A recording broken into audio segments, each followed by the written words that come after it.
محترمو ما تر اوسه پورې په دغه مسله باندې بحث نه ده کړی، ځکه مصروفیت مې ډیر وي او غواړم چې یو مسله نوي راسي نو باید سړی په غټ لیوار ونه کړي، لږ تحقیق پې باندې وکړي.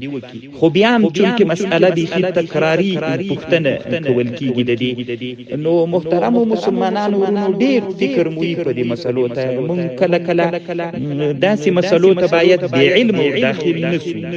یو خدا د دا اکثره استخباراتي مسلې دي، دا ګټه داسې ده چې هر چا ته خوند ورکوي. تر موږ نه د کاپیران د ګټو ډېر ورته لیوالي وي، ګټې ته ډېر لیوالي. نو زه فکر کوم چې ولې موږ مسلمانان داسې ساده په یو باب کې ور داخله کېږو، هله انلاین صرافي ده، هله د ورځې $5 دي، هله $10 دي. ما کوي داسې ځان ولې ساده کوي؟ دا ټول استخباراتي لوبې دي. کافران نه غواړي چې تاسو ته دومره ډېره ګټه درکړي، چې د دوی نور مقصدونه دي د مسلمانانو نه پیسې په دې چل باندې وړي. نو ځان ساده مه جوړوئ. دا ګټه چې داسې اسانه وایي نو تر موږ نه دوی ډېر د ګټو وږي دي. نو مونږ نه ګټه کوي، دوی مونږ ته ګټه نه راولي.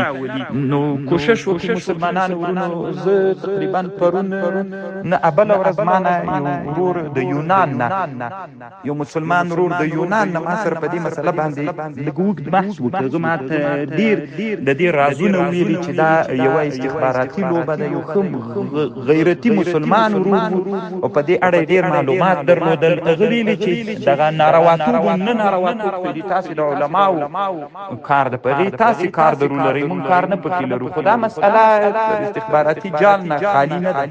دې کې مسلمانانو ته ډېر مشکلات پیدا کېږي. دا د مسلمانانو پیسې په یوه ناروا طریقه باندې دوی د ځانه سره وړي. باید کوشش وشي چې مسلمانان دغه باب ته داسې د ورور د یوه خبر دا م وکړله که بل فرض څوک غواړي چې په انلاین صرافي کې ځان داخل کړي ور داخل سي، نو دا داسې یو پیچلې مسئله ده چې د مسلمانانو پیسې ترې نه باسي. وایي که څوک په هغه چونکې دا یو علمي برنامه ده چې مکمل علمي هغه ونه لري، لاسته راوړنه ونه لري، دا د مونږ یعنې چې غیر د دین له لحاظه وایي، مونږ د خپل هغه له لحاظه وایو چې څوک مهارت ونه لري باید ورته داخل نسی، ځکه هغه پیسې ترې نه وړي. یو ډېر ماهر سړی باید یې ورې دې ته داخل سي چې هغه په ټولو ابعادو باندې علمي پوهه ولري، باید دې ته داخل سي. چې وی نه لري وایي باید بېخي ورته داخل نسي. نو زه بیا هم انشاءالله کوشش کوم چې په دې مسله باندې بحث وکړم. الله پاک مو روغ جوړ لره. خو مخکې تر مخکې مې پوښتنه دا ده چې یو باب سړي ته معلوم نه وي باید مداخله پکې ونه کړي. بل دا ده چې تنها داسې علماو نه باید استفتاء ونه غوښتل سي چې هغه ظاهر حکم وایي، چونکې دغسې مسایل د نننۍ دنیا سره د بلدتیا دپاره باید علما د نننۍ دنیا سره باید بلد علما وي، بیا پس لږ فیصله وکړل سي. الله پاک مو روغ جوړ لره.